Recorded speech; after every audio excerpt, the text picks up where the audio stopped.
almost 2019, and this is the time of year when people are crazy planning their goals and they're anxious about the new year. Yes. And I'm so excited. I am with Karin from Completely Karin today. Nice. We're excited to collaborate and give you some of our tips for planning 2019, because so many people want to set goals, but I don't think they actually plan their whole year. Yeah, I don't think so either. No.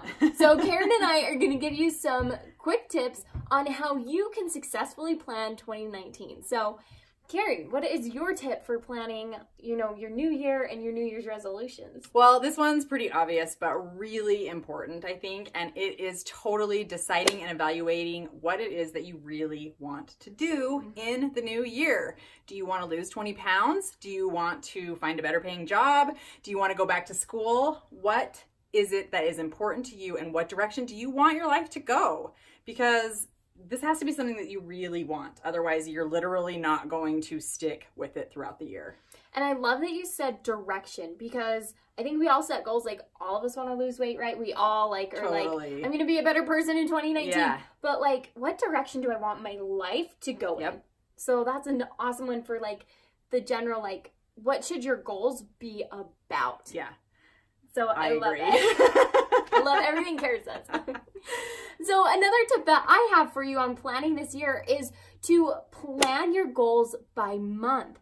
So when it comes to the new year, people write down this huge list that they're all going to get done in 2019, right? But come November, December, and you actually find that list, They're like, wah, wah. yeah, you're in trouble. And so this tip is all about saying, hey, I want to lose 20 pounds, right? Well, I need to lose 5 of those pounds by March, and then another 5 by June or July. So yes, you're checking in with yourself, because if not, I'm sorry, I know there's videos about this all the time. You can't lose 20 pounds in a month. So it just does not work. It's literally not going to happen. But that's the same with goals, whether they're fitness related or not, that you can't just expect to get them all done in the last part of the year or the first part of the year when you're really jazzed and excited. So take the time with these goals now that you've got the direction and ideas for what you want to do. Make sure you put a time period and say, you know what, this goal I'm actually going to get done by June 1st. So that was my tip for planning your year. I think that is a great tip, especially giving yourself the time period, because if you have a day of when you're okay, this is where I need to be at this time, and you kind of break it down into smaller increments, you don't feel overwhelmed with all these things that you're trying to accomplish. You can break it down into smaller little bits of time. Yeah, because, January, we're all, really jazzed about the year and all your goals, right? But February, maybe not. So this will help you avoid that. If you can say, hey, by March, I only have to do these 3 things. So that's my tip on planning your year.